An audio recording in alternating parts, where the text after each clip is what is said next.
You carry this guy around with you in your head all day, right? His mood and his stability, what he's going through, if he's going to get upset, if he's going to be in a good mood, and how you'll manage that. You're thinking about how he'll handle things, if he'll be okay, if leaving him, even though he's abusive, will hurt him.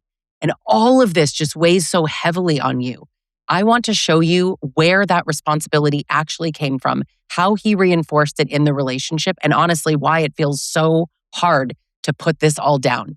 Now, my name is Lisa Sonni. I'm a certified relationship coach. I'm an expert in toxic and abusive relationships. I've written 5 books, and I speak internationally on the topic of domestic violence and abuse. I specialize specifically in the abuse by men towards women. So if this content resonates with you, if you need to hear things like this, hit subscribe so you don't miss more videos. Now let's back up a second here, okay? Because more often than not, this didn't actually start with him.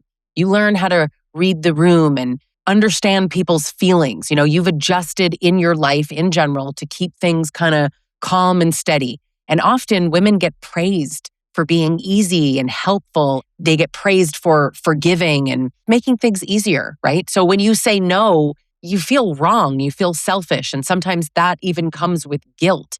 And a lot of these abusive men are happy to play right into that, right? They see that little twinge of guilt and they're like, perfect, I'll make her feel worse. So you feel responsible for how things go way more than your fair share.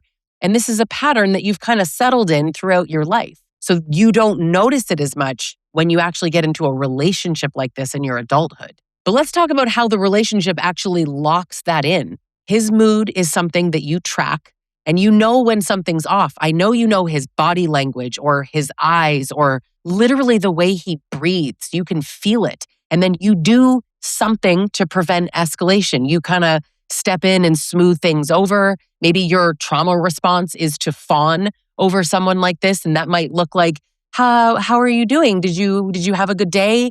Can I make dinner? Do you want your favorite? Are you okay? What can I do? Or you change yourself, or he just wants you to be quiet. So you're like walking on eggshells, being quiet. But at the end of the day, what he's doing is using chaos and using his moods to create reactions from you. So he might be sad and that pulls you closer. He might be angry and that pushes you away. It's whatever he wants. But the point is that his chaos is something that you organize yourself around and you take on more. If you ask him to take the garbage out, he's going to get upset. He's going to get all pissy. So you take it out. If you criticize the way he did the dishes, which he did absolutely wrong and there's still food stuck on them, but don't say anything because he did it. So be grateful. Otherwise, he's going to get angry. You just carry all of this. He had a bad day, so you need to just keep to yourself tonight. And honestly, if you have kids, they're feeling it too, right? You just carry this all.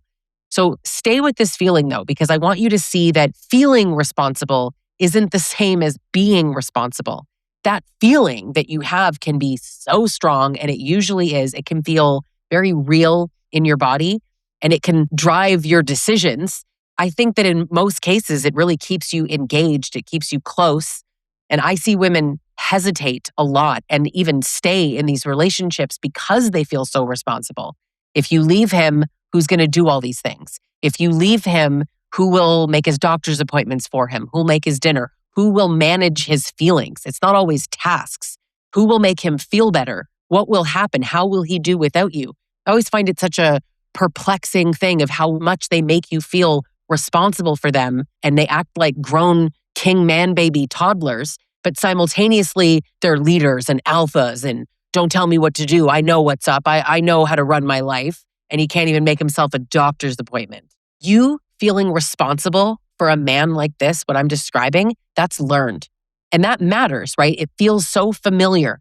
Think back to your family of origin, how you were raised, any mirrored kind of patterns that are going on in your relationship now, like the expectation to fix and overcompensate and do for people please. Now, here's the thing, right? There's this kind of he needs me loop, because guys like this, they like to pretend that they're overwhelmed. I just don't know. I don't see the things that you see, so things start to feel like they're going to fall apart right around him if you don't come in. So here you are swooping in, you stabilize and you organize his life and you make it better.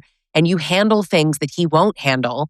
And then honestly, you probably feel needed. You feel like this is what you're supposed to do, but you've stepped in a lot deeper than you ever meant to. And then you feel like you can't take a step back. Something's going to fall apart. You see this sometimes with people who also have this overfunctioning in a job and they leave and it's like, how is anyone going to get on without me? I do so much. Listen, corporations will have your job posted before your obituary hits the news. And a guy like this will do the exact same thing. That's why they rush off to a new supply. Yes, they make people feel needed, but through responsibility and guilt, not because you actually are adding emotional value to their life, but because you're serving him. So of course he wants to keep you. You're doing all the work. Everyone wants a wife, Everyone wants a high-functioning girlfriend. Tell me you wouldn't benefit from having one of those too. Of course he wants to keep you, but you are overfunctioning and fixing and sacrificing yourself and walking on eggshells in a way that is unhealthy. You feel responsible for him. And this makes you feel, I think, like you feel connected to him, but it actually just keeps you in the cycle of abuse. And what this does to you over time, you start confusing care with obligation. And there's so much distress in your body, you think that you should fix him and fix his problems and think about what you could do differently or try to help him do things differently. That's why you're reading the books, you're listening to the podcasts, watching YouTube videos. You're trying to fix him when he doesn't want to be fixed because this you being responsible for him, that's what he wanted. What's there to fix? This is working exactly as he wanted it to. You feel pulled to respond and you carry his experience with you. You think, if I do this, what's he going to say? What's he going to feel? This is just all the ways that he coerces you and conditions you to feel so responsible for him. You don't even move for yourself anymore. You pause and hesitate and think, what's he going to think? What's he going to say? This is part of why it's so hard to just put down the responsibility for him, right? Because you care. And you probably are a person who feels things deeply. There's been studies on the makeup of survivors. And I'll tell you, it's not that they're weak. It's actually that they're strong and agreeable and loyal and conscientious and empathetic. These are the things that make up a survivor of abuse. You're the kind of person that notices what other people feel, and that's a part of you. Now, part of this has also been conditioned, as I said, that you are taking on more. You're the person that keeps things together. And I know there's this fear sometimes of if you step back, things are going to fall apart. Fear of what's going to happen to him, of being the one who walked away. You're the one who gave up on us. You're the reason we're breaking up. That feeling is so strong and they're so good at pushing that. He knows what you're afraid of and he's going to do those exact things. He'll threaten the exact things that hurt you the most. And so over time, you don't just feel drained physically. Interestingly, exhausted and tired are the words that women use to describe how they feel when they enter into working with me or taking my Trauma Bond recovery course, which is a great, affordable program that people can step into to help themselves get out of a relationship like this. But you are emotionally tired, physically, mentally tired. You are always thinking about him and considering him and adjusting yourself around him. And your needs don't even matter. They get completely pushed down. And so you don't even check in with yourself anymore. Women are always like, I don't know how I feel. I don't know what I think. Of course you don't, because you've been conditioned to think about him first. And I would say yourself second, but the truth is a lot of women don't think of themselves at all. So you don't know what you feel or what you think or what you want. So where to look instead is not at how he feels. That's a difficult thing to step out of, right? But it's not about what he needs. Think about what you're actually carrying. How often are you thinking about him? How often are you changing yourself?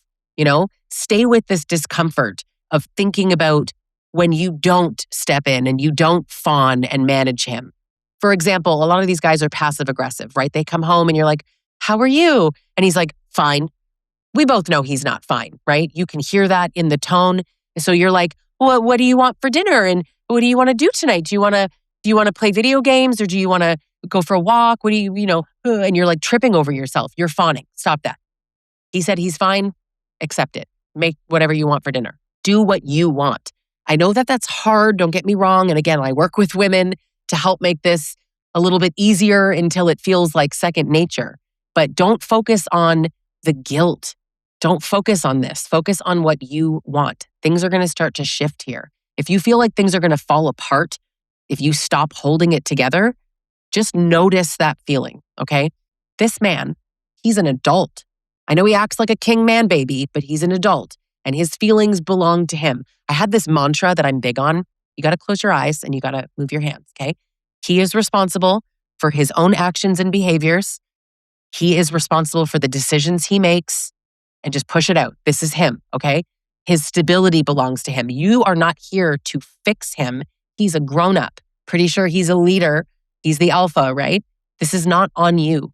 He'll make punishments for you. There will always be consequences when you don't carry all of this. You have to build the distress tolerance to sit in that. Carrying all of this, it's not going to change him. This is just going to go on forever.